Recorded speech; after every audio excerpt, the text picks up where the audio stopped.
예전에 이단교회를 다녔었어요. 성락교회라는 교회를 다녔었습니다. 저한테 굉장히 매력적이었던 것 같아요. 그분들이랑 대화를 나눠보다 보면은 모두가 다 확신에 차 있었어요.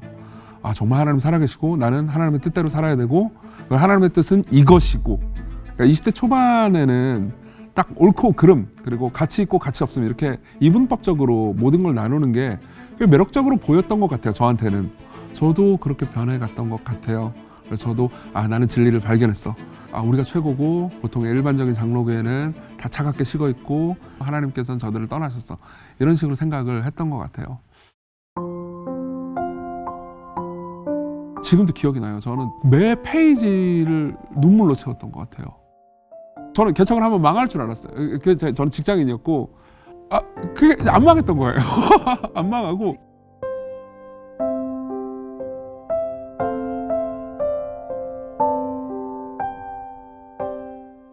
그 가운데서 저는 실수를 정말 많이 했습니다. 그러니까 예전에 제가 성락교회에 있을 때 거기서 되게 많이 확신했었다고 그랬잖아요. 그렇죠? 그때 질병이 또 나타나기 시작했어요.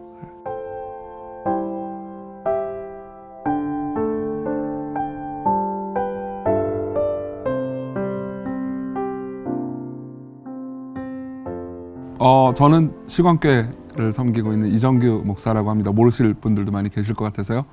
사실은 이 질문을 제가 대답을 할 때는 그러니까 제 개인적인 삶의 그 여정을 같이 이야기를 하면서 하면 되게 좋을 것 같다는 생각이 들어요.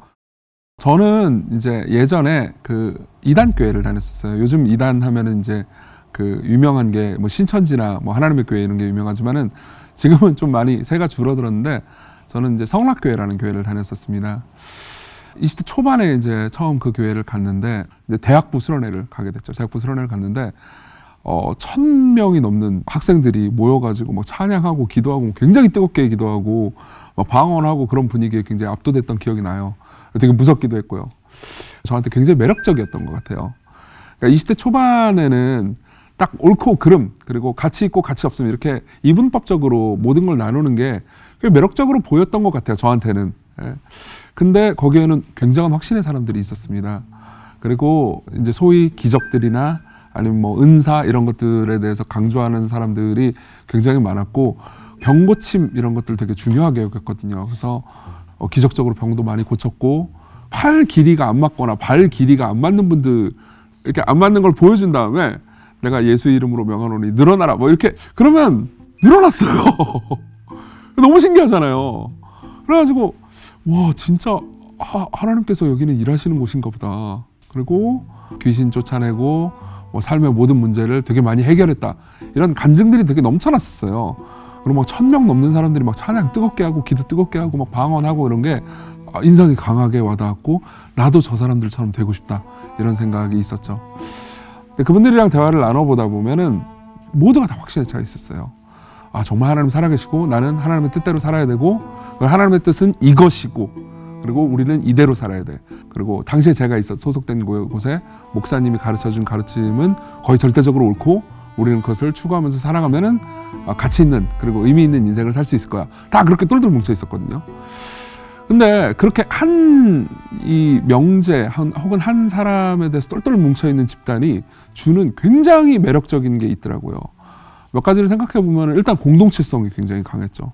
제가 몇 번 방문했던 교회들 중에서는 공동체성이 약했던 교회들이 되게 많았어요. 그래서 뭐 청년들도 좀 있어도 뭐 이렇게 하나 돼 있지 않고 뿔뿔이 흩어져 있고 약간 끼리끼리 놀고 그리고 목사님도 좀 약간 희마리가 없고 그런 게 있었는데 거기 굉장히 모든 게 역동적이었거든요. 그래서 공동체성이 강했고 새로운 사람들을 막 끌어줬고 게다가 제가 되게 부러워할 만한 스펙을 가진 뭐 명문대생들이나 뭐 의대생들이나 이런 사람들 있었거든요. 뭐 이런 분들이 그러니까 세상의 명예나 뭐 돈이나 이런 것들을 추구하지 않고 뭐 난 선교사로 가겠다 혹은 난 뭘 하겠다 나는 뭐 이 돈이나 뭐 이런 거 다 버리고 이런 길을 선택하겠다 하는 것들이 너무 매력적이잖아요. 저 사람 진짜 뭘 가지고 있구나 라고 생각을 했고 저 사람들은 진리를 붙잡고 있어 라는 생각이 들었죠. 그래서 그분들하고 같이 신앙생활을 하고 그리고 교육을 받고 그리고 같이 먹고 마시고 삶을 살아가면서 저도 그렇게 변해갔던 것 같아요. 그래서 저도 나는 진리를 발견했어. 그리고 이제 거기서 그 성락교에서 가르쳤던 가르침의 교리 전체를 좀 베레아 이렇게 불렀거든요. 성경의 사도행전 17장에 나오는 이 베레아 사람들을 가리키는 그런 말인데, 베레아의 교리를 내가 알고 있는 게 너무나 다행이고, 그리고 2000년 동안 아무도 알지 못했던 이런 교리들을 하나님께서 이 그때 당시 성락교회 목사님 통해서 이제 알려주셨고, 나는 거기에 합류하게 돼서 너무 다행이야, 이런 식으로 생각을 했던 것 같아요. 그러다 보니까 더 이제 공동체에 깊이 들어가게 됐죠. 그리고 그렇게 공동체에 헌신된 사람들이니까는 환대도 되게 강했던 것 같아요. 그래서 20살 때 저를 생각해 보면은 되게 뭐 지금도 그렇긴 하지만 정말 매력적이지 않은 사람이었거든요. 약간 너드의 끝판왕 같은 사람이었어요. 그래서 처음 만나는 사람 보면서 막 제가 그때 관심 가졌던 게 뭐 2차 세계대전, 히틀러 이런 거에 관심 많이 가졌거든요. 히틀러를 좋아했다는 게 아니고 근데 뭐 너 히틀러에 대해서 어떻게 생각해? 이렇게 물어보면 이상한 놈이잖아요. 근데도 막 환대해주고 같이 시간 보내주고 삶과 공동체와 커뮤니케이션에 대해서 많이 가르쳐 주셨던 것 같아요. 근데 그 와중에 이제 일반적인 그런 한국 교회에서 제가 있던 곳을 이단이라고 평가하고 정죄하고 있다는 것을 이제 알고 있었죠. 알고 있었어서 처음에는 갈등도 꽤 많이 했었습니다. 근데 갈등을 했는데도 불구하고 제가 거기 그 공동체에 머무는 것을 계속해서 확신할 수 있었던 이유는 그 안에 있는 사람들이 그렇게 확신하는 사람들이었고, 또 그 과정 중에서 제가 되게 많은 좋은 것들을 받았기 때문이었던 것 같아요. 그래서 그런 시기를 보냈습니다. 너무 좋았어요.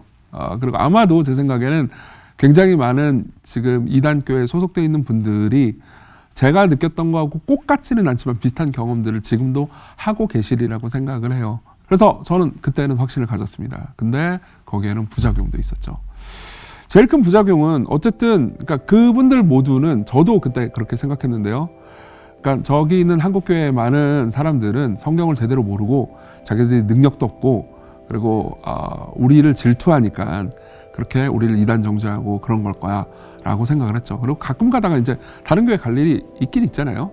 가다 보면은 제가 느꼈던 것만큼 역동적이고 막 뜨거운 예배가 아니고 되게 차갑고 냉랭한 예배 같은 것들을 드리는 걸 보면서 여기엔 하나님이 없어, 이런 식으로 생각을 많이 했던 것 같아요. 그래서 기존 교회들은 다 문제가 있고 알지도 못하면서 기존 교회에서 하는 모든 내용들은 다 뭐 차갑게 식어 있고, 우리는 성경을 사랑하고 추구하지만 저들은 차가운 교리나 신학을 좋아하는 거고, 우리는 능력이 있지만은 저들은 능력이 없어, 그러면서 하나님께서는 저들을 떠나셨어, 이런 식으로 생각을 했던 것 같아요. 항상 그런 마음들은 이제 우월감과 혐오를 낳거든요. 저는 되게 많이 거기서 우월감에 사로잡혀서 살았던 것 같고, 그리고 우리 외에 많은 사람들을 혐오했던 것 같아요. 보통 혐오를 하는 사람은, 이거 제 친구가 저한테 얘기해 준 건데요. 혐오하는 대상에 대해서 혐오할 만큼의 지식만 알고 그 이상을 알기를 원치 않는 경향이 있는 것 같아요. 뭐 예컨대 우리도 그러니까 중국이나 일본 사람들 많이 이렇게 사이 안 좋잖아요. 근데 거기에 있는 역사나 혹은 그 사람들의 정서나 생각 같은 것들을 다 알려고 하지 않고 그들이 뭘 좀 잘못한 게 있으면 그것까지만 알고 미워하고 끝내잖아요. 근데 저도 그랬던 것 같습니다. 저도 우리가 최고고, 그리고 보통 이제 한국에는 장로교회가 제일 크니까요. 보통의 일반적인 장로교회는 다 차갑게 식어 있고 쟤들은 이것도 모르고 저것도 모르고, 그래서 한국의 장로교회 중에서는 굉장히 뜨겁고 열정적이고 살아있는 예배를 드리는 것도 많았거든요. 근데 이제 그런 것들은 몰랐던 거죠. 그리고 사실 알기를 원치도 않았던 것 같습니다. 그리고 시간이 지났습니다. 시간이 지났고 거기서 배웠던 것 중에서 제가 지금도 되게 감사하고 좋게 생각하는 것이 있어요. 성경을 굉장히 많이 강조했다는 거죠. 신학과 교리는 차갑게 식어 있으니까 성경만 열심히 읽어라. 그래서 저는 이제 이게 하나님의 은혜라고 생각하는데 성경을 열심히 읽게 됐어요. 군대 가서, 제 군대 보직이 좀 운전병이었는데 그때 성경을 되게 많이 읽었던 것 같아요. 여러 번 읽으면서 성경을 많이 알게 됐는데, 이상하게도 성경을 읽다 보니까 거기서 가르치는 가르침들하고 성경의 내용하고 충돌하는 걸 꽤 많이 발견하게 됐어요. 예를 한번 들어보자면 이런 거였어요. 그러니까 거기서 가르쳐주는 가르침 중에서 제일 중요한 것 중에 하나가 이제 성경에 귀신들이 나오지 않습니까? 예수님께서 이제 귀신들을 쫓아내시고, 근데 이 모든 귀신은 이제 예수님을 안 믿고 죽었던 사람의 사후 존재들이다. 그들이 이제 이렇게 떠돌아다니는 거예요. 떠돌아다니면서 사람 몸속에 들어가가지고 질병과 모든 나쁜 일들을 일으킨다. 그리고 모든 질병과 나쁜 일의 원인은 귀신이다. 이 두 가지가 되게 중요한 가르침이었고, 사실 이 가르침이 성경적으로 맞지 않기 때문에 기존에 있는 한국교회에서 이단으로 정죄를 한 거였거든요. 근데 저는 이제 성경적이라고 생각했어요. 왜냐하면 거기도 성경의 근거를 가지고 얘기를 할 거 아닙니까? 대표적인 근거가 이거였어요. 사도행전 16장 16절에 보면 점치는 귀신 들린 여종 하나를 만나니 점으로 그 주인들에게 큰 이익을 주는 자라라는 말씀이 있거든요. 근데 이사야 8장 19절에 보면 주절거리며 속살거리는 신접한 자와 마술사에게 물으라 하거든 백성이 자기 하나님께 구할 것이 아니냐 산자를 위하여 죽은 자에게 구하겠느냐 이런 표현이 있거든요. 그러니까 사도행전 16장은 점치는 것이 이제 귀신 들려서 점치는 거라고 말하고 있고, 이사야에서는 그 점치는 것을 가리켜서 이제 죽은 자에게 구하는 거다 이렇게 이야기를 하는 거니까 둘을 합치면 점치는 것은 살아있다가 죽은 사람한테 구하는 거니까 귀신은 살아있었다가 죽은 사람이다 이런 논리가 이제 세워지는 거죠. 저는 이 논리가 완벽하다고 생각했어요. 그리고 보통 이제 그 한국에서의 무속 신앙에서도 어디 이제 점집 가가지고 하면은 이제 뭐 애기 귀신, 처녀 귀신 다 살아있다가 죽은 사람이잖아요. 그러니까 제 상식과 논리에서도 이제 합리적이었다고 느꼈고요.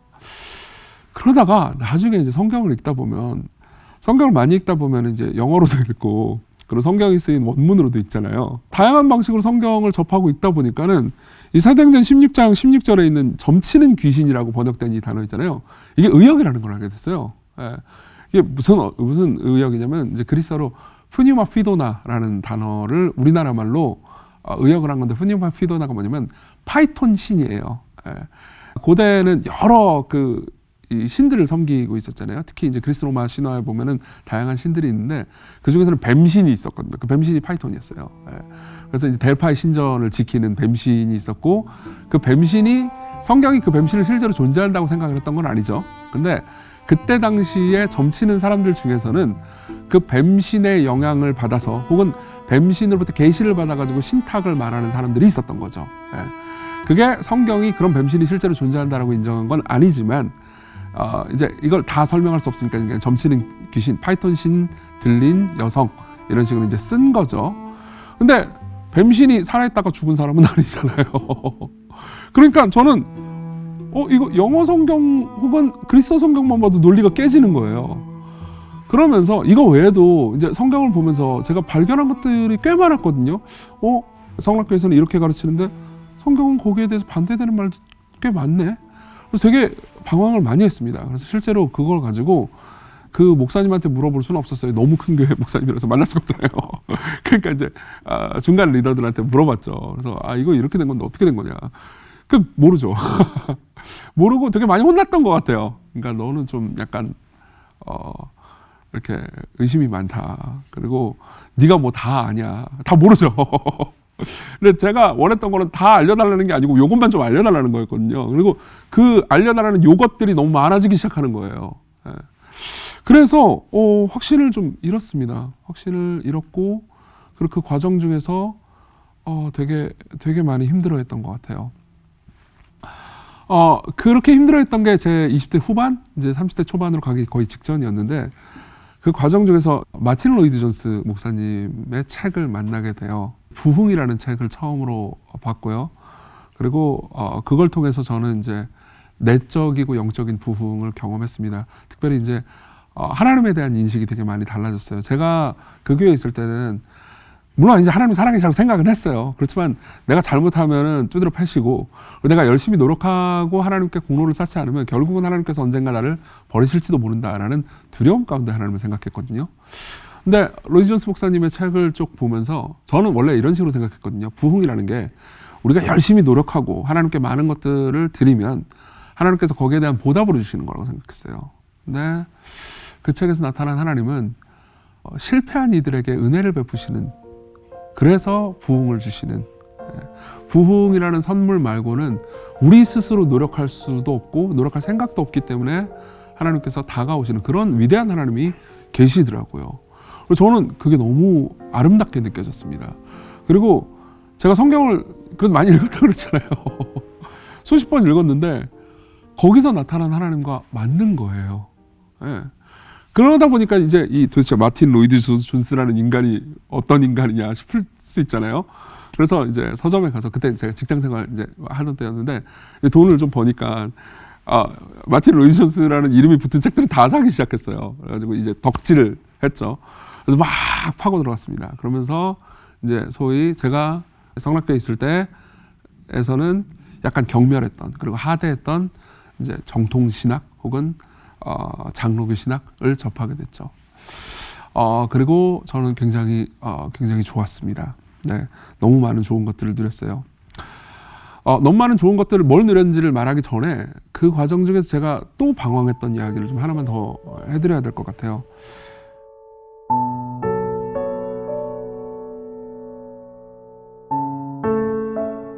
로이드 존스 목사님의 이제 설교집을 읽을 때 제가 그때 당시 그 이제 성락교에서 약간 리더 같은 일을 했어요. 근데 리더들은 이제 뭐 가르치기도 하고 뭐 조그마한 소그룹 모임 같은 것들을 인도하기도 하고 그러잖아요. 그러다 보니까 어떻게 했냐면은 이거를 사람들한테 가르치고 싶은 거죠. 그래서 몰래 막 모여가지고 성경 공부하고 그랬어요. 이거를 마틴 로이드 존스 목사님의 책에서 배웠어 이렇게 말할 수 없었거든요. 거기는 분위기가 뭐냐면은 그 교회 목사님 책 말고 다른 책은 안 읽는 게 좋다. 뭐 완전 금서화지는 않았어요. 그런데 이제 그런 거 웬만하면 피해라 이런 분위기였거든요. 그러다 보니까 이제 숨길 수밖에 없었고 저는 이제 자연스럽게 표절을 했죠. 그래서 그때 제가 되게 좋아했던 로이드 존스 목사님이나 존 파이퍼 이런 분들의 책, 글 같은 걸 보면서 마치 내 통찰인 양 박영선 목사님 맞아요. 박영선 목사님 여기 잘잘법에서도 강의하셨는데 박영선 목사님 책 보고 막 하나님 열심히 보고 엄청 울면서 마치 이제 내 것인 양 표절하면서 그렇게 가르치고 했었던 것 같아요. 그 가운데서 저는 실수를 정말 많이 했습니다. 그러니까 그것까지는 좋았어요. 그것까지는 좋았는데 그러니까 자연스럽게 그 공동체에 있는 사람들을 정죄하기 시작했죠. 너네 잘못 알고 있다. 그건 사실이었습니다. 근데 마치 제가 옳은 것을 가지고 있고 이게 내 공로로 내가 잘났기 때문에 내가 열심히 살았기 때문에 이것을 가지고 있다는 식으로 제가 생각했던 것 같아요. 그래서 하대했습니다. 제 위에 있는 리더들도 약간 무시했고요. 비난하고 뒷담화하고 그런 시절들을 되게 많이 겪었던 것 같아요. 그리고 그 과정 중에서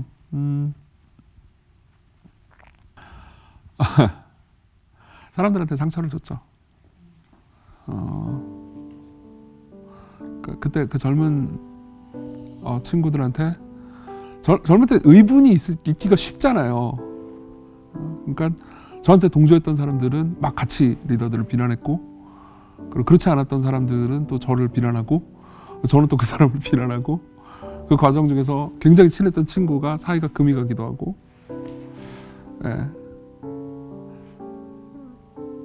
지금도 되게 미안해요. 되게 미안하고 그분들을 지금 다시 한 명씩 만날 수 있다면 정말 사과하고 싶어요. 그 이후의 이야기를 좀 말씀드리자면 어쨌든 저는 교회를 떠났습니다. 교회를 떠났고 이제 다른 장로교회에 등록해서 이제 삶을 살았어요. 근데 저는 이제 나름 프라이드가 있게 교회를 다녔죠. 나는 이제 드디어 정통으로 들어왔어. 이런 생각을 했고 그리고 정통신학에서 배운 것 중에 좋은 거 진짜 많았어요. 특히 제가 로이드 존스 목사님의 교리강좌 시리즈라는 책을 읽었는데 그 세 번째 권에 보면 이제 요한계시록에 대한 설명이 쭉 있거든요. 근데 제가 원래 있었던 성락교에서는 요한계시록에 대한 설교는 거의 하지 않았어요. 그래서 그때 그 목사님이 뭐라고 그랬냐면은 요한계시록 잘못 해석하면 저주받아 죽는다 뭐 이런 식으로 말씀하셨어요. 그래서 이거 함부로 해석하는 게 아니다. 그래서 이거 건드려서도 안 되는 책처럼 저한테 느껴졌거든요. 그리고 약간 무섭잖아요. 요한계시록 잘 모르고 읽으면 뭐 갑자기 용이 나타나고 막 대접이 부어지는데 막 이 땅에서 막 환난이 있고 너무 무섭잖아요. 그래가지고 약간 별로 은혜롭지 않은 고통스러운 책. 그리고 내가 지옥 가면 경험하게 되는 내용을 담은 책 이런 식으로 생각을 했거든요. 나중에 로이드 존스 목사님의 그 3권을 보니까는 그러니까 간단하게 요약하자면 이런 내용이었어요. 신자들이 이 땅에서 삶을 살면서 겪는 모든 고통과 고난을 여기서 기록하고 있고 그 가운데서도 하나님께서 그들을 돌보고 보호하고 계신다는 것 그리고 결국은 신자들이 하나님의 은혜 안에서 승리할 것이다가 약속된 1세기에 고난받는 그리스도인들에게 위로를 전달해주는 책이라는 걸 알게 됐던 거죠. 제가 그때 지금도 기억이 나요. 저는 그 매 페이지를 눈물로 채웠던 것 같아요. 그러니까 이게 너무 좋은 거죠. 그리고 이제 계시록이 너무 좋으니까 다른 계시록 책 같은 것도 많이 봤는데 이 정통신학은 넓은 범주가 있잖아요. 2000년이 있고 그리고 2000년 동안 수많은 학자들이 있고 그리고 계시록에 대한 글을 쓰느라 다량의 잉크를 소비했잖아요. 그러다 보니까 울편이 너무 많은 거예요.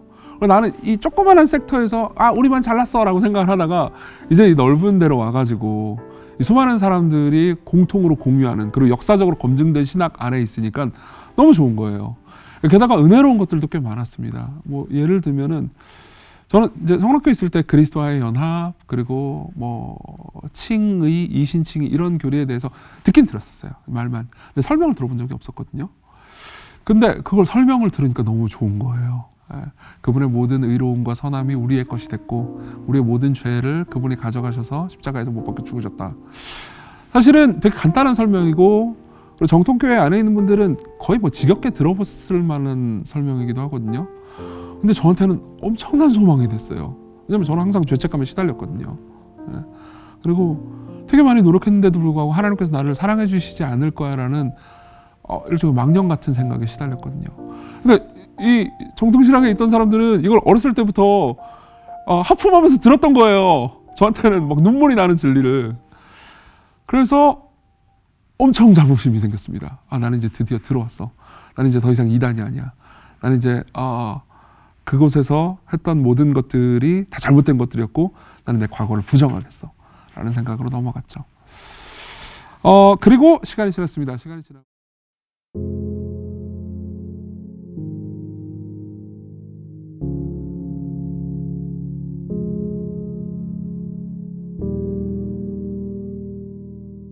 교회를 떠났어요. 교회를 떠나서 다른 교회를 다니고 있었는데 이단교회에 있었을 때 알고 있던 친구들이 있잖아요. 그 친구들하고 이제 만나가지고 교제를 하다가 결국은 이제 소그룹 성경 공부 모임 같은 것들을 하게 됩니다. 그리고 이제 이 사람들이 저랑 성경 공부하다 보니까는 이제 여기를 떠나야겠다는 생각이 든 거죠. 근데 갈 곳이 없잖아요. 갈 곳이 없고 약간 이단 출신이면 그렇게 막 환영받고 그러진 못하잖아요. 그때가 막 신천지가 발흥할 때였어요. 그리고 뭐 산 옮기기 이게 이제 막 그럴 때라서 어디 이단에서 왔다 그러면은 일단은 감시부터, 그러니까 감시하는 건 이해해요. 당연히 이해하죠. 근데 그게 받는 사람 입장에서 기분 좋을 일은 아니잖아요. 그래서 어디 갈 곳도 없고, 그리고 저도 그 과정 중에서 하나님이 나를 목회로 부르시나? 그런 고민들을 하고 있었을 때였어요. 그래서 개척하자 해가지고 저는 신학대학원을 들어갔고 신학대학원 1학년 때 개척을 한 거예요. 그게 이제 시광교회죠. 저는 개척을 하면 망할 줄 알았어요. 저는 직장인이었고 안 되겠다. 우리가 갈 곳이 없다. 그래가지고 제가 이제 목회를 하기로 하고 신학대학원을 들어가고 개척을 했죠. 1학년 때 개척을 했고 저는 3년쯤 지나면 망할 줄 알았어요. 교회가. 왜냐면 개척교회가 보통 개척하면 3년 후에 다 망한다고. 3년이 지나면 망하면 제 생각에는 이제 저는 장로교 고신 측에 속한 사람인데 여기 있는 사람들이 이단 출신이 아니고 장로교 고신 출신의 사람들이 되잖아요. 그러니까 신분 세탁이 되는 거잖아요. 그래서 저는 망해도 이득이라고 생각했어요. 그래서 이제 망하면 이제 하고 나는 뭐 어디 딴 일을 좀 알아봐야겠다.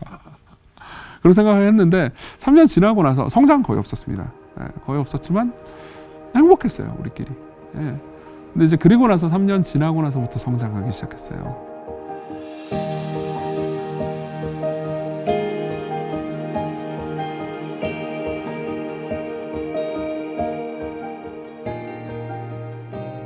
그게 안 망했던 거예요. 안 망하고 지금 거의 등록으로 치면 거의 한 800~900명. 그래서 되게 감사했고 예전에 제가 성락교에 있을 때 거기서 되게 많이 확신했었다고 그랬잖아요. 그렇죠? 그때 질병이 또 나타나기 시작했어요. 저는 이제 이 소위 정통이라고 불리는 이 넓은 데에서도 장로교 개혁주의 신학을 가지고 있었거든요. 근데 보통 장로교 개혁주의 신학을 가지고 있는 사람들이 그렇지 않은 사람들을 약간 하대하는 경향이 있어요. 저도 그랬어요. 저도 그랬고 그리고 되게 비판했고 신학적으로 조금만 다르는 게 있어도 저 사람들에게 구원이 있을까? 이런 생각을 할 정도로 되게 편협한 사고를 가지고 있었거든요. 그러니까 재밌는 건 뭐냐면 가장 확신이 강했을 때 가장 편협한 사고를 하고 있었고 그리고 가장 교리에 대한 확신이 강했을 때 하나님의 형상이라는 것을 잃어버렸어요. 사람이. 제가 미워하는 그 사람이 하나님의 형상이라는 걸. 저는 좋은 교리를 배우는 게 중요하다고 생각합니다. 근데 항상 좋은 교리를 인격과 분리된 상태로 배우거나 가르칠 때 자기 확신과 증오와 혐오도 확대되는 것 같아요. 예. 그리고 나서 그 가운데 이제 하나님께서는 좀 새로운 삶으로, 새로운 방식으로 저를 인도해 주셨던 것 같아요. 제가 되게 친한 목사님 한 분 있거든요. 근데 그 목사님이 이제 통합 측 출신이세요. 이분이 아주 보수적인 장로교 신학교를 간 거예요. 근데 이제 거기 보니까는 아주 저같이, 그때는 저같이 개혁주의밖에 없어, 정통이 최고, 이런 식으로 생각했던 사람들이 뭐 감리교나 성결교나 이런 사람들을 막 그 사람들에게도 구원이 있을까? 뭐 이런 식으로 얘기하는 걸 들었대요. 친한 목사님이 그 얘기를 신학교에서 듣고 나서 그런 생각을 했대요. 쟤는 감리교에 친구가 없나? 이런 생각이 들었대요. 친구가 없으면 쉽게 판단해버리죠. 예. 친구가 없으면 딱 혐오할 만큼만 알게 되는 거죠. 예. 그런데 이제 저한테 조금씩 친구가 생기기 시작했습니다. 예. 그러니까 이제 교회가 조금씩 성장하기 시작하고, 저는 좀 약간 내향적인 사람이거든요.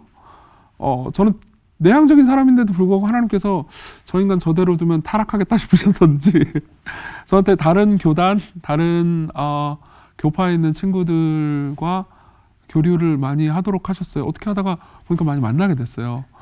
그러다 보니까 제가 사실 마음속 깊은 곳에서 에이 쟤네 교리는 틀렸어라고 생각했던 뭐 감리교 목사님들 중에서 정말 훌륭한 기도의 용사들이 있는 거예요.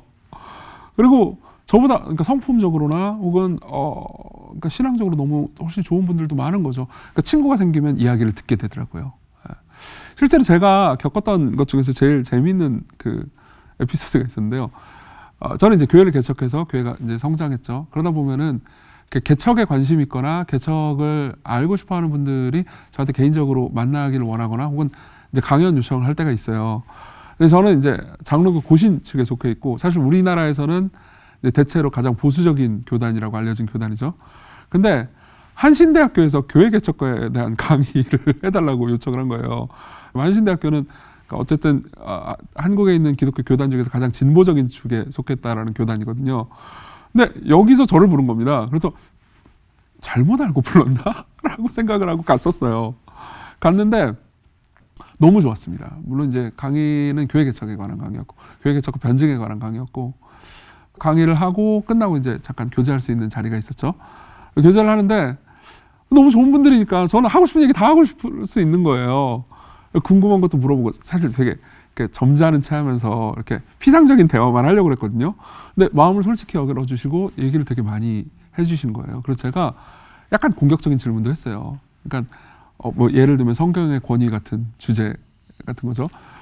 공식적으로 저희 교단이 믿는 바하고 이 교단이 믿는 바하고 좀 다르다는 걸 알고 있으니까 그런 질문들을 했고, 그리고 되게 솔직한 대답들을 되게 많이 해주셨어요. 그리고 그 이야기를 듣고 저는 더 이해하게 됐지만 제가 동의하게 된 건 아니었습니다. 근데 너무 좋았어요. 왜냐하면은 이런 것들을 알게 됐어요. 저는 이제 보수적인 사람이죠. 예컨대 한국교회 보수적인 기독교에서는 뭐 헌금 11조라든가 아니면 주일 성수라든가 성윤리라든가 이런 거에 대해서 굉장히 보수적인 입장을 취하고, 저도 그런 입장을 취합니다. 근데 그 부분에 대해서 제가 알고 있는 좋은 책들이나 혹은 성경적 근거나 성경에 대한 이해는 저는 되게 많이 알고 있었던 것 같아요. 근데 저는 약자들을 돌보는 성경의 윤리라든가, 그리고 어떻게 보면 굉장히 급진적으로 보이는 하나님께서 소외된 사람들을 돌보시고 이방인과 나그네를 돌보시는 성경의 가르침들 있잖아요. 제가 몰랐던 건 아니죠. 근데 그분들은 훨씬 더 섬세하게 알고 계시더라고요. 훨씬 더 잘 알고 계시고, 그리고 제가 참조하면 좋을 책들이나 강의 같은 것들을 굉장히 많이 소개를 해주시는 거예요. 그러면서 제가 느꼈던 건 뭐냐면은, 저는 제가 잘 지키는 윤리에 점수를 더 주는 경향이 있더라고요. 저는 주일 성수 잘합니다. 목사니까 당연히 잘하겠죠. 근데 목사가 되기 전에도 예배 안 빼먹었던 것 같아요. 거의 그런 쪽으로 방황을 해본 적이 없어요. 그러다 보면 어떻게 되냐면 나만큼도 못하는 사람들을 쉽게 정죄하게 되겠죠. 그래서 저는 근데 봉사활동 나가는 거 진짜 못하거든요. 나가서 연타 넘기고 힘들어요. 못하겠어요. 근데 이제 시키면 했죠. 근데 그러다 보니까는 그걸 별로 신경 쓰지 않았던 것 같아요. 그게 그러니까 저한테는 자기중심적이고 이웃을 돌아보지 않는 것이 얼마나 큰 죄인지에 대해서 잘 몰랐던 거죠. 근데 그분들과의 대화를 통해서 제가 되게 많이 배웠어요. 그러면서 생각하게 된 거죠. 오히려 나는 내가 믿었던 것이 전부라고 생각했던 확신이 흔들린다. 내가 믿고 있고 내가 뿌리 박혔다고 생각하는, 그렇기 때문에 남들을 쉽게 정죄해도 된다고 생각하는 거기에 대해서 자기 확신이 오히려 줄어들기 시작했어요. 그러니까 아는 게 많아지면서 나는 진짜 모르는 게 많구나 라는 걸 더 많이 알게 된 거죠. 이거는 아주 기분 좋은 자유였습니다. 왜냐하면 내 확신이 깨지는 게, 사실 확신이 깨지는 게 슬프고 힘들 수도 있지만은 내가 가지고 있었던, 붙들고 있었던 확신이 진짜 아무것도 아닌 모래성이었구나 라는 걸 알게 되는 쾌감도 있거든요.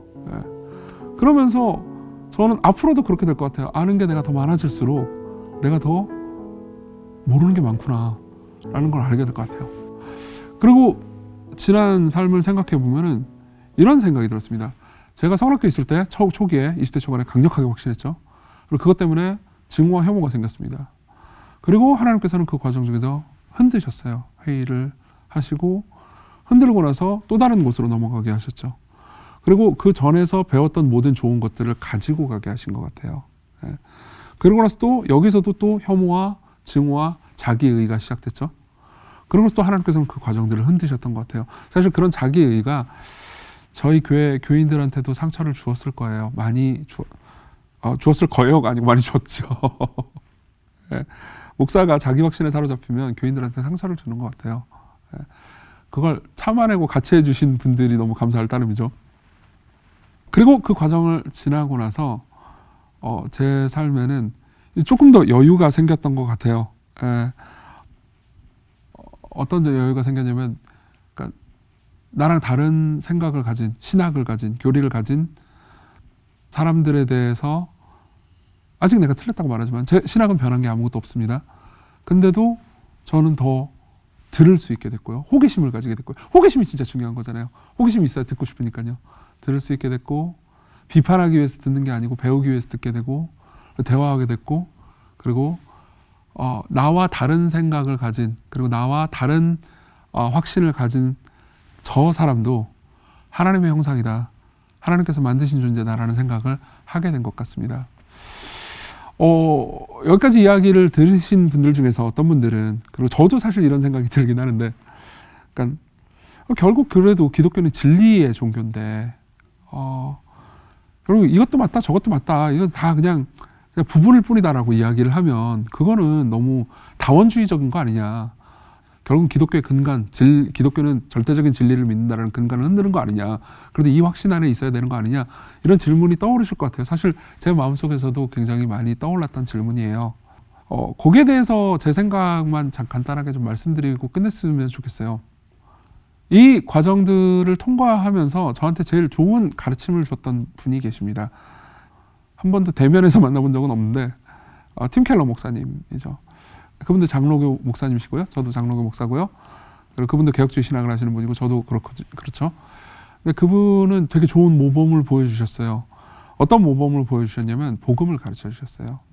우리 모두가 믿고 있는 공통 분모가 복음이라는 것. 그 복음의 중심 외에 다른 신학, 다른 교리들이 복음 위에 서면은 안 된다라는 것을 강의나 설교로뿐만 아니라 삶으로 보여주셨던 것 같아요. 그분 정말 다양한 분들과 교류하시고 그럼에도 불구하고 자기의 정체성을 잃지 않았거든요. 제가 배웠던 제일 좋은 건 이거였습니다.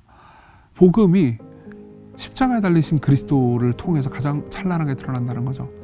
십자가에 달리신 그리스도를 한번 생각해 보면 이런 두 가지 배움이 생깁니다. 하나는 이거죠. 그러니까 하나님이라 하더라도 우리를 용서하시기 위해서는 하나님의 아들을 십자가에 못 박아 죽여야 할 정도로 우리는 심각한 문제를 가진 죄인들이라는 거죠. 하나님께서 모든 거를 말씀 한마디로 하실 수 있었거든요. 빛이 있으라. 그럼 빛이 있었죠. 일어나 네 자리를 들고 걸어가라. 그러면 안전뱅이가 일어나서 자리를 들고 걸어갔습니다. 죽은 사람을 살릴 때도 말씀 한마디로 고칠 수 있었어요. 모든 걸 말씀 한마디로 고칠 수 있는, 모든 걸 말씀 한마디로 하실 수 있는 바로 그분이 우리를 용서하시기 위해서는 말씀 한마디로 하실 수 없었고 하나님의 아들을 죽였어야 했거든요. 그만큼 우리는 끔찍한 존재였어요.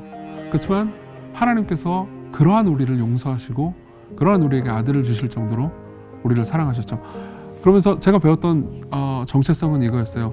복음은 우리가 생각했던 것보다 우리가 훨씬 더 큰 죄인이라는 것과 동시에 우리가 감히 바라는 거나 상상했던 것보다 우리가 훨씬 더 사랑받고 있다는 것. 여기서 저는 그 진리를 굳게 붙들면서 동시에 관용하는 법을 배우는 것 같습니다. 그러니까 이런 거죠. 확신이 다른 여러 가지 지엽적인 교리, 그것도 인격이 배제된 방식의 교리가 아니고 십자가에 달리신 그리고 부활하신 예수 그리스도라는 진짜 길이요 진리요 생명이신 그분께 고정된다면 그분에 대한 확신이 더 깊어지면 깊어질수록 오히려 관용적으로 변한다는 겁니다. 1세기의 로마를 한번 생각해 보면 1세기의 로마는 지금하고 비스무리하게 약간 타원주의적인 사회였거든요. 로마 황제만 섬긴다면 어떤 종교를 믿든 간에 간섭하지 않았습니다. 그리고 대부분의 신들이 인정됐어요. 그렇지만 기독교인들은 그렇게 생각하지 않았습니다. 기독교인들은 오직 예수 그리스도만이 절대적인 길이고 진리고 생명이라고 생각했죠. 훨씬 더 편협한 믿음 아닙니까? 근데 훨씬 더 편협한 믿음을 가지고 있는 그들이 당시에 다원주의적인 믿음을 가지고 있었던 로마 사람들보다 윤리적으로 그리고 사랑에 있어서 아주 급진적인 실천을 보여줬어요. 그들은 남녀가 동등한 삶을 살았습니다. 보통 여성은 하대받기 일쑤였고요. 그리고 여성들 같은 경우에는 여아이를 죽여도 사실은 범죄가 되지 않는 세상이었으니까요. 아주 끔찍한 세상이었죠. 근데 기독교 세계 내에서는 여성도 리더십을 가질 수 있었습니다. 그리고 기독교인들은 병자를 버리지 않고 그들을 섬겼습니다. 그리고 그들을 간호하다 죽었죠. 왜 그런 일이 있을 수 있었을까요? 그들이 아직 1세기니까요. 교리가 지금처럼 정교화되고 체계화되기 전이었죠. 그리고 실제로 1세기의 기독교인들 사이에서도 교리적인 불일치들이 있었습니다. 근데도 불구하고 그들이 굳게 가장 강력하게 마음의 중심, 정체성으로 삼았던 교리 혹은 진실이 있었죠. 우리가 믿는 진리는 단순한 글 체계가 아니고요. 십자가에 못 박혀 죽으면서도 자기를 죽이려고 하고 자기를 향해서 침을 뱉고 비난하는 그 상대들을 보시면서 아버지 저들을 용서해 주십시오. 지금 저들은 자기가 뭘 하고 있는지 알지 못합니다. 라고 말하는 바로 그 분이라는 걸. 그분이 우리의 진리잖아요. 그리고 그러한 분을 절대 진리로 믿는다면 어떻게 나와 다른 사람들을 증오할 수 있겠어요? 어떻게 혐오하거나 깔아보거나 비난할 수 있겠어요? 이게 제가 팀캐러 목사님한테 배웠던 가장 중요한 교훈이었거든요. 이게 저의 삶을 변화시켰고요. 그리고 저는 복음에 대해서 이전보다 훨씬 더 깊은 확신을 가지게 됐습니다. 그리고 무엇보다 하나님이 저를 사랑하신다는 것, 제가 죄인이라는 것, 더 깊은 확신을 가지게 됐고요. 제가 죄인이기 때문에 남들에 대해서 제가 안 짓는 죄를 짓는 사람이라 하더라도요. 저 사람이랑 나랑 똑같은 죄인이고 그리고 내가 저 사람보다 자랑할 게 없다라는 정체성이 생겼죠. 또 동시에 그럼에도 불구하고 내가 사랑받는 존재다라는 마음이요. 저 사람도 나랑 똑같이 사랑받을 수 있는 존재다. 저 사람은 하나님의 형상이다. 라는 그런 확신으로 이어졌던 것 같아요. 그래서 짧은 질문에 긴 대답이긴 하지만 요약하자면 이런 것 같습니다. 그러니까 이런 잘못된 확신 혹은 진짜 진리에 대한 확신이 아닌 교리를 이용한 자기 확신 때문에 부부가 이혼하는 걸 본 적이 있고요.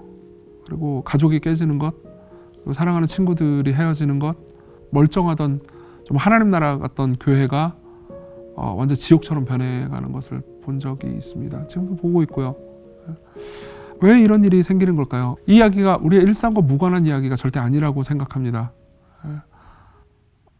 복음과 복음의 주인이신 예수 그리스도, 우리를 위해서 죽으신 그분에 대한 확신 없이 차가운 교리적인 확신만 가지고 있다면은 확신은 우리를 혐오하게 하고 증오하게 할 겁니다. 그리고 자기 확신을 가지게 되겠죠. 내가 믿는 게 꼭 자기의 정당성이 되는 걸 겁니다. 하지만 우리를 위해서 죽으시고 부활하신 예수 그리스도, 그리고 우리를 위해서 모든 것을 주신 그분을 우리가 더 깊이 확신한다면은 우리는 진리에 대한 더 많은 확신, 그리고 내가 사랑받고 있다라는 자존감이 올라가는 그 확신을 가지면서도 이웃을 끌어당기고 그리고 환대하고 그리고 아름다운 성품으로 변해가는 그런 사람이 될 수 있을 거라고 생각하고 저도 소망합니다. 그런 사람이 되기를요.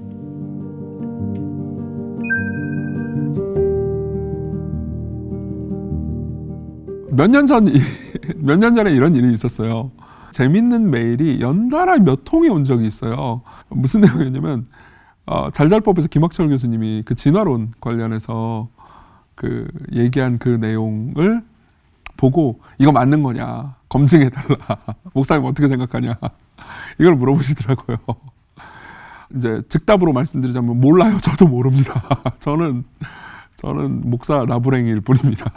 과학자가 아니기 때문에 정확히 잘 모르겠어요. 사실 그 부분에 대해서 공부를 좀 해본 적도 있습니다. 그리고 사람들이 많이 추천하는 책들도 읽어봤고요. 진짜 과학자분들이랑 대화를 나눠보기도 했습니다. 그래서 솔직히 잘 모르겠습니다. 근데 굳이 지금까지의 여정 가운데 어디까지 왔니? 라고 물어본다면은 저는 아직은 그러니까 하나님께서 세상을 만드실 때 진화의 방식으로 만드셨다라고는 믿고 있지는 않습니다. 예. 그러니까 소위 진화적 창조론자 혹은 유신 진화론자는 아니라는 거죠. 그럼 뭐냐? 모르겠어요. 어느 카테고리에 제가 갇혀 있을 수 있는지는 모르겠습니다. 그러니까 지금 아직 배우는 학생이에요. 그리고 앞으로도 그렇게 크게 변할지는 모르겠습니다. 아주 막 획기적인 뭔가가 있지 않는 한. 근데 이제 김학철 교수님 강의 듣고 저 되게 좋았고요. 좀 많이 배웠고요. 그리고 통찰도 많이 누렸습니다. 제가 이렇게 대답하는 걸 김학철 교수님 싫어하실지도 모르겠는데 어쨌든 많이 배웠고요.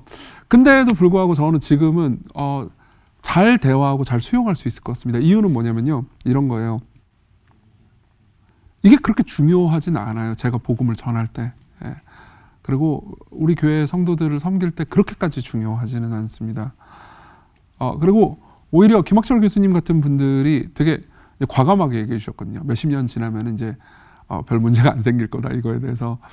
그렇게 될지 안 될지 잘 모르겠습니다. 저는. 근데 저는 김학철 교수님을 아군으로 들 수 있습니다. 그러니까 무슨 말이냐면 진화적인 방식으로 하나님께서 세상을 창조하셨다는 걸 확신하는 분들이 제 아군이라고요. 예컨대 이런 거죠. 저희 교회는 이제 신앙이 없는 사람들, 비신자들이 많이 방문하고 그리고 이제 신앙을 가지게 되는 일이 많거든요. 그럼 항상 그 질문해요. 진화론. 기독교인들 니네들 진화론을 안 믿지 않냐? 니네 과학을 무시하지 않냐? 그리고 과학이 이미 신이 없음을 증명해낸 거 아니냐? 이런 질문들이 되게 많이 하거든요. 그럼 항상 거기에 대해서 이제 간단하게 대답을 해줍니다. 일단 과학이라는 게 뭐 김학철 교수님 강의도 그 말씀이 있었죠. 과학이라는 게 우리가 눈에 보이는 것들 그리고 우리가 실험하고 관찰하고 상상으로 생각할 수 있는 것들을 입증의 방식으로 무언가를 가르쳐주거나 배울 수는 있죠. 그렇지만은 그 이면에 있는 것들, 그 너머에 있는 것들을 과학이 밝혀낼 수는 없거든요. 예컨대 살인이 좋은 거냐 나쁜 거냐 이거는 과학으로 밝혀낼 수 있는 건 아니에요. 벌써 과학자들이 다룰 수 있는 범위를 넘어섰죠. 예. 과학자들은 그런 윤리를 말하는 사람들이 말하는데 근거 같은 것들을 제시해 줄 수는 있지만은 주장을 하는 순간 더 이상 과학이 아니고 그건 종교나 철학의 영역이 되거든요. 예. 그래서 과학은 다는 아닙니다. 라고 보통 얘기를 해줍니다. 그러면서 이렇게 얘기해 주죠. 근데 그렇다고 해서 기독교가 과학을 다 무시하는 건 아닙니다. 실제로 예수 그리스도의 죽음과 부활로 자신이 하나님께 사랑받고 구원받고 그리고 하나님의 은혜 안에 거한다고 믿는 정말 신실한 그리스도인들 중에서도 진화의 방식으로 하나님께서 세상을 창조하셨다라고 믿는 분들이 있습니다. 그 말은 현대과학의 업적을 수용한다고 해서 기독교의 내용을 거부할 이유가 없다는 의미입니다. 그러니까 일단 이 문제를 좀 뒤로 미루셔도 좋습니다. 기독교에서 말하는 인간의 본질이 무엇인지, 하나님이 어떤 분이신지, 그리고 그분이 우리를 위해서 무슨 일을 하셨는지, 그리고 우리의 인생에는 어떤 의미가 있고 어떻게 살아야 되는지 그걸 먼저 배워보시고 그 다음에 씨름하셔도 늦지 않습니다.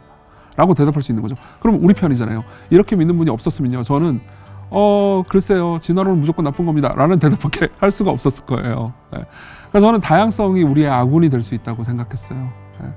그리고 그런 여유를 가지게 될 수 있었던 이유 역시 제가 가장 확신하는 진리는 우리를 위해서 죽으신, 우리를 용서하신 그분이라는 사실에 근거하는 것 같습니다.